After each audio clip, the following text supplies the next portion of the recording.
Ahoj všichni, vítám vás u dnešního videa. V tom se společně podíváme jako vždycky na produkt a dneska to bude ten Flame Cord. Jdeme na to.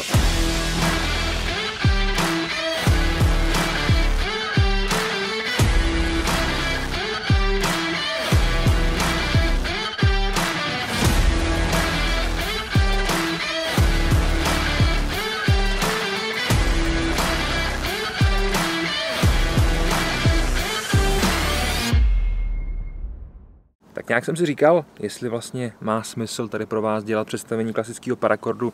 Došel jsem k tomu, že nejspíš ne, spíš potom třeba v nějakém použití, ale ten Flame Cord mi přišel něco trošku jiného, co bych vám tady dneska rád ukázal. Co to vlastně je? Jedná se prakticky o velice podobnou věc, jako je paracord, akorát místo toho vnitřního výpletu, kde máme vlastně 7 takových těch jemných linek, tak tady máme hořící šňůru. Nechci říct zápalnou šňůru, protože zápalná šňůra samozřejmě má maličko jiný průběh po tom zapálení a tohle je zkrátka šňůra, která nám je schopná hořet, hoří poměrně dlouho, hoří poměrně stabilně a můžeme tím například rozdělávat oheň nebo něco podobného. Zkrátka, když máte zapalovač, abyste nemuseli někde zapalovat nějaký dřívko, něco takového, vezmete si tu šňůru, zapálíte ji, hodíte ji do troutu a měla by být schopná to zkrátka celý rozežhnout. Dříve než se podíváme, jak to hoří, tak si řekneme nějaký základní informace. Tloušťka jsou 4 mm, což je takový standardní, nicméně nosnost je tady snížená, protože uvnitř nemáme takový ten klasický úplet nebo takovou tu klasickou náplň, ten vlastně to jádro, ale máme tady tu zápalnici, tak tady máme nosnost jenom 150 kg. Ono to není úplně jenom, samozřejmě 150 kg je poměrně dost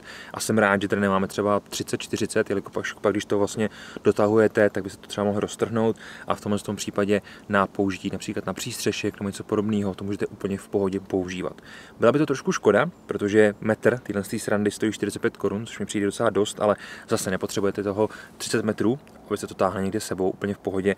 Vám stačí třeba 2-3 metry, dejme tomu za 200 si koupíte to lanko, můžete ho normálně používat a potom ho třeba použijete právě na to zapálení nebo podpálení toho ohně jako takového.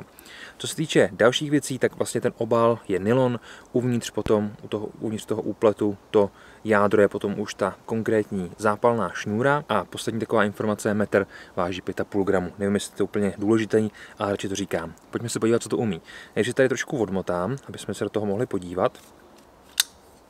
No, a jak jsem říkal, úplet a uvnitř ta zápalnice, nebo zkrátka hořící šňůra. Pojďme se podívat, jak to hoří. Mám tady zapalovač, takže to můžeme zapálit. Jo, je to zkrátka normální hoření, není to nic, jako jsem říkal, právě ta zápalnice, že by to začalo prskat a rychle to hořelo a vyhořelo to celý během chvilky, ale opravdu to tak pomaličku stabilně hoří. Když budeme si simulovat třeba nějaký vítr, tak to má i odolnost vůči větru. Samozřejmě, když na to fouknu hodně, tak to sfouknu, ale můžete počítat, že s nějakým základním větrem se to umí poradit. Co je ale dobrý, když si vezmeme flašku vody a namočíme to, také polil, abyste mi věřili, že to je opravdu mokrý, tak ono to nemá tendenci vtahovat tu vodu.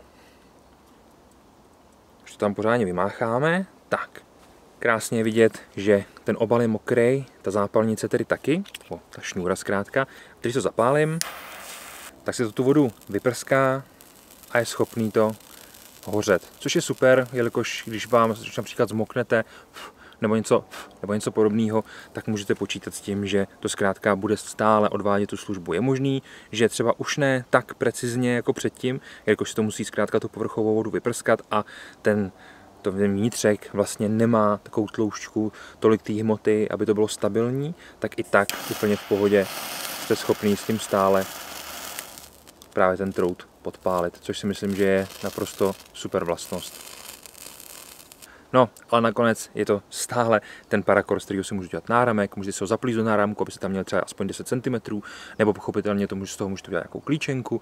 Já to mám v takovém tom donutu zapletený, nevím, jestli víte, jak se to dělá, klidně vám to tady na to udělám video, ale mám toho vždycky třeba aspoň 2-3-4 metry u sebe, stejně jako normálního paracordu, protože se to zkrátka může hodit.